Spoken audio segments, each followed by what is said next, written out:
Halo semuanya, perkenalkan, nama saya Yusafat Sapnoti Tambubolon dengan NPM H1A022-027 dari kelompok 5 Ajil.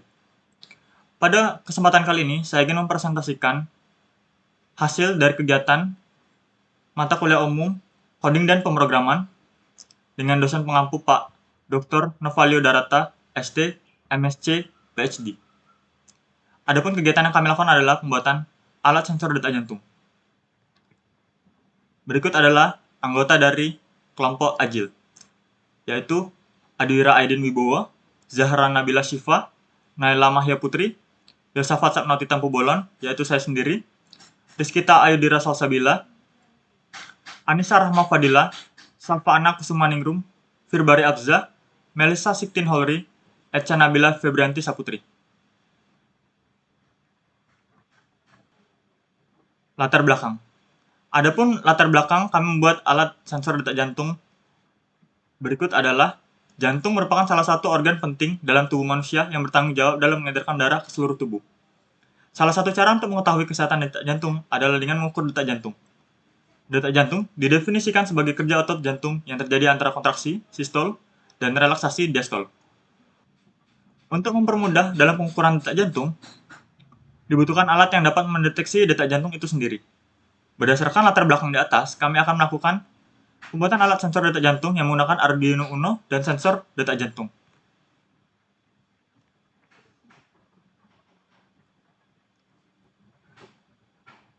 Tujuan. Adapun tujuan umum pembuatan alat sensor detak jantung tersebut adalah untuk mempermudah pengguna dalam membantu menghitung detak jantung. Kemudian ada 3 tujuan khusus. Yang pertama, merancang alat sensor detak jantung dengan Arduino dan sensor detak jantung. Yang kedua, merancang software yang berfungsi untuk mendeteksi denyut jantung.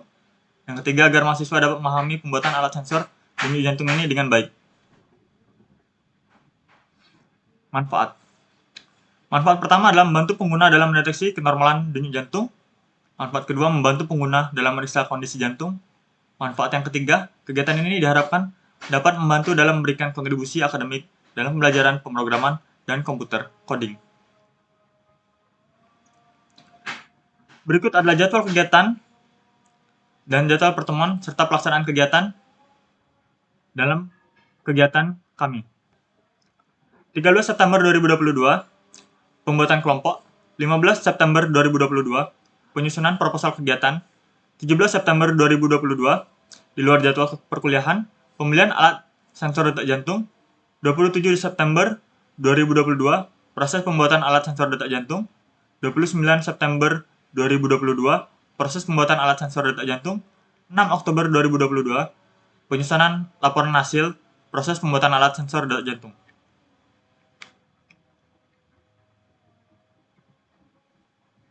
Berikut adalah rincian anggaran yang kami keluarkan untuk membuat alat sensor detak jantung pada kegiatan ini. Ada breadboard, Arduino Uno, connecting wires, push button, potentiometer, heart rate sensor weight clip, kabel jumper, LCD, resistor. Kemudian, alat dan bahan yang diperlukan dalam pembuatan alat sensor detak jantung pada kegiatan kami. Software. Yang pertama ada Arduino IDE. Arduino IDE adalah aplikasi yang digunakan untuk mengkompilasi dan mengupload kode kepada Arduino. Kemudian library push sensor dan kemudian library LCD display.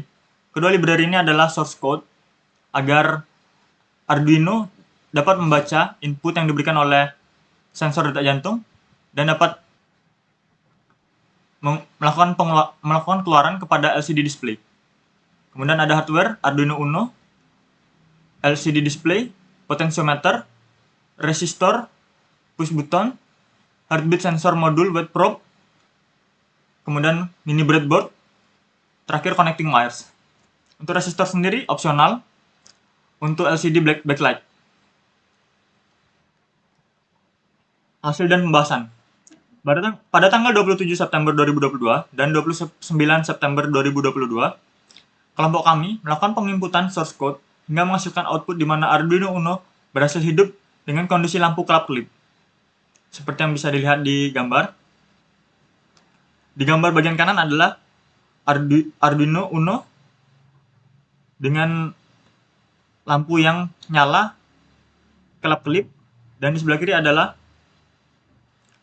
penginputan source code untuk mengetes apakah Arduino dapat bekerja dengan baik atau tidak.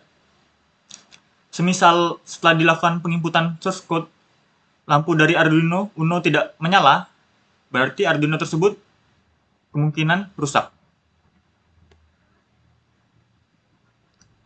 Pada tanggal 6 Oktober 2022, dilakukan percobaan kembali pada Arduino, di mana dilakukan penginputan source code di Arduino Uno, dan suaranya di LCD yaitu Hello World, sesuai dengan harapan dari target pencapaian yang ditentukan. Langkah-langkah, yang pertama, menghubungkan Arduino Uno ke laptop menggunakan connecting wires. Di sini, jika Arduino Uno menyala, artinya Arduino bekerja dengan baik. Untuk memastikan kembali apakah Arduino Uno bekerja dengan baik, maka input source code di bawah. Ini adalah source code yang diinput ke dalam Arduino Uno. Setelah menginput source code tersebut, maka Arduino Uno akan hidup berkelap-kelip yang menandakan bahwa Arduino Uno bekerja dengan baik.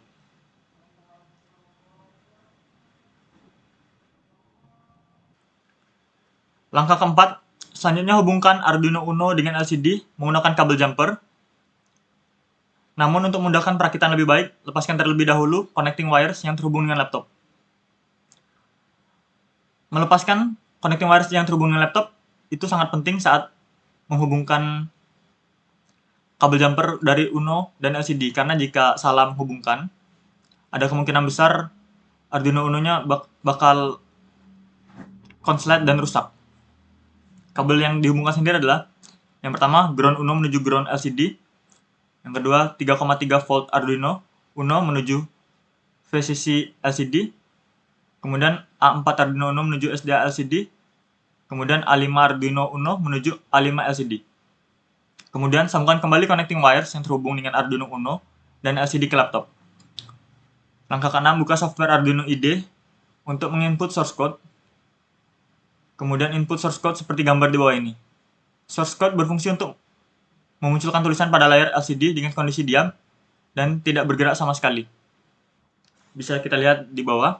Ini adalah source code yang berfungsi untuk memunculkan sebuah tulisan pada layar LCD, tapi hanya diam, tidak running text, tidak bergerak dari kanan ke kiri.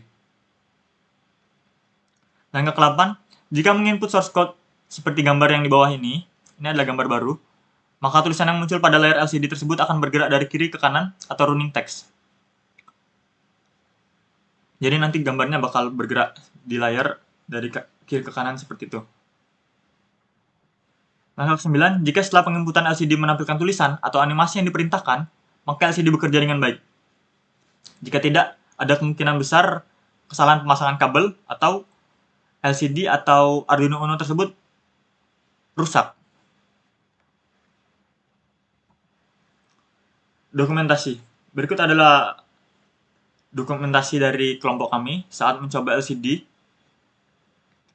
pada saat pengetesan LCD, pada saat pemasangan kabel, dan pada saat pengetesan Arduino Uno kelompok kami.